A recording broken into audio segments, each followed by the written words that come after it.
Hello and welcome to Downtime Activities. My name is Matthew, and in today's episode of the Help Action, we are going to be going over ritual casting as well as the Ritual Caster feat in 5th edition Dungeons & Dragons. So let's get into it.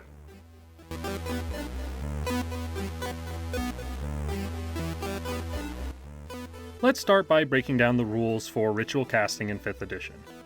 Bards, Clerics, Druids, Artificers, and Wizards all get the ability to cast rituals as a class feature. Bards, Clerics, Druids, and Artificers must have that spell prepared in order to cast it as a ritual.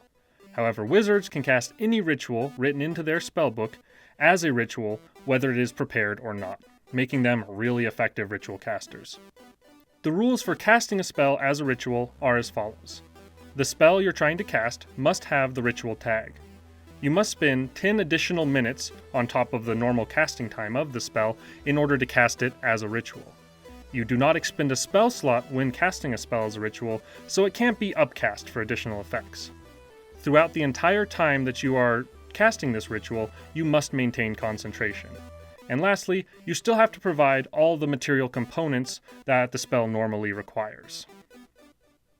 In addition to Bards, Clerics, Druids, Artificers, and Wizards all being able to ritual cast as a feature in their class, there's a couple of other ways that you can get one or multiple rituals with other classes or other effects, and one very cool, powerful feat that we'll get to at the end. An honorable mention here, the Barbarian Path of the Totem Warrior has a 3rd level ability called Spirit Seeker, and that does allow you to cast Beast Sense and Speak with Animals, but only as rituals. So that's two different rituals you can get as part of being that specific subtype of Barbarian. You also can take the Pact of the Chain as a Warlock, and that gives you the ability to cast Find Familiar as a ritual, but these aren't really features that give you multiple different rituals you can cast apart from just the ones there, and it's pretty limited overall. Arguably, the most powerful form of ritual casting is one that's granted as an ability you can take as a warlock, called the Book of Ancient Secrets. This ability lets you cast your known warlock spells with the ritual tag as rituals. It also gives you 2 first-level rituals from any class that you can cast as rituals, and gives you the ability to add any ritual from any list to this book and cast those spells as rituals. This is a super powerful ability and gives your warlock a ton of utility in the party. If you're playing a warlock and you don't have a wizard or other kind of problem-solving spellcaster in your party, this is a super effective way to help you fill in that role. Not quite as potent as the Warlock's Book of Ancient Secrets, but still very effective and able to be taken by just about any character, is the Ritual Caster feat. This feat I feel like is overlooked a lot. Not a ton of people take it or think about it when they think about feats, but it is really, really effective and powerful at giving your character a ton of utility options. The feat requires your intelligence or wisdom to be 13. From there, you get to choose a class, either Bard, Cleric, Druid, Sorcerer, Warlock, or Wizard. This determines the spell list and spellcasting ability that you'll be using for your rituals.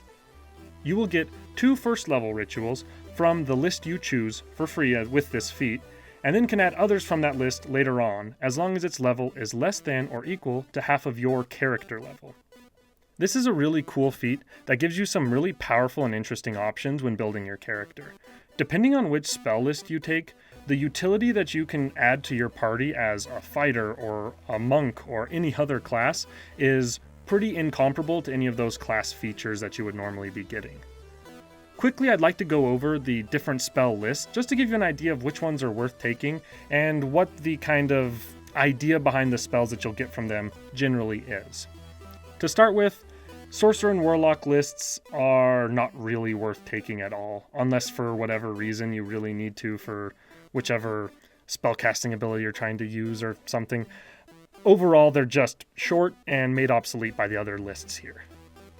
The Bard list is pretty decent. It has a good variety of really useful spells, but the highest level ritual you can get to as a Bard is 3rd level, so it kind of caps off a little early. The Druid list is really interesting and quite useful, especially if your character wants to have some more nature-y themed magical abilities. They go all the way up to 5th level rituals. The Cleric is a very powerful and interesting list as well. They go all the way up to level 6 rituals, and a vast majority of their rituals are precognition-based effects, things like divining the future. If you want a character who can do something along those lines, but don't necessarily want to be a full spellcaster that chooses those spells, this is a really cool option for you. And last, but certainly not least, the Wizard has overall the most useful and powerful ritual list. Much like their ritual casting ability that comes with their class, their ritual casting list with this feat is pretty unarguably the most useful one. The most important one here being the Find Familiar spell, which has often been referred to as a class feature hidden as a spell. Super good spell and really great to take with your character choosing this feat. Theirs cap off at level 6 and have a ton of widely effective options. The Ritual Caster feat is really cool and super effective. There's a lot of different class combos with this feat that make for a really interesting character. I'll throw out a couple here that are just what comes to my mind, but the options are pretty limitless. You could do a Ranger or a particularly wise Barbarian and take the Ritual Caster feat choosing the Druid list, showing the kind of primal nature roots of your character. Maybe you could do an Arcane Trickster Rogue or an Eldritch Knight Fighter, and you could take the Wizard list to highlight their arcane background and make them a better Wizard stand-in for the party with spells like Detect Magic and Identify. Perhaps you could play a Monk, but take the Cleric list to show your ritual training that you received in your temple that allows you to perform spiritual rituals and divine the future. There's really no limit.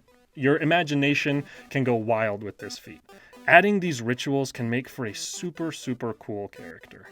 It's my opinion that anyone who isn't already a ritual caster due to their class that they've chosen can take this feat and make their character more interesting and more effective doing it. And that is ritual casting in 5th edition Dungeons & Dragons. Ritual casting is super useful and super fun, and the Ritual Caster feat is really useful. There's really no limit to the characters that can get some utility and effectiveness from it, so do not shy away from using it in your characters and in your games.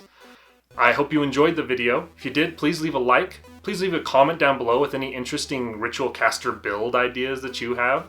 Now go forth, slay dragons, sling spells, roll dice, and enjoy your downtime activities.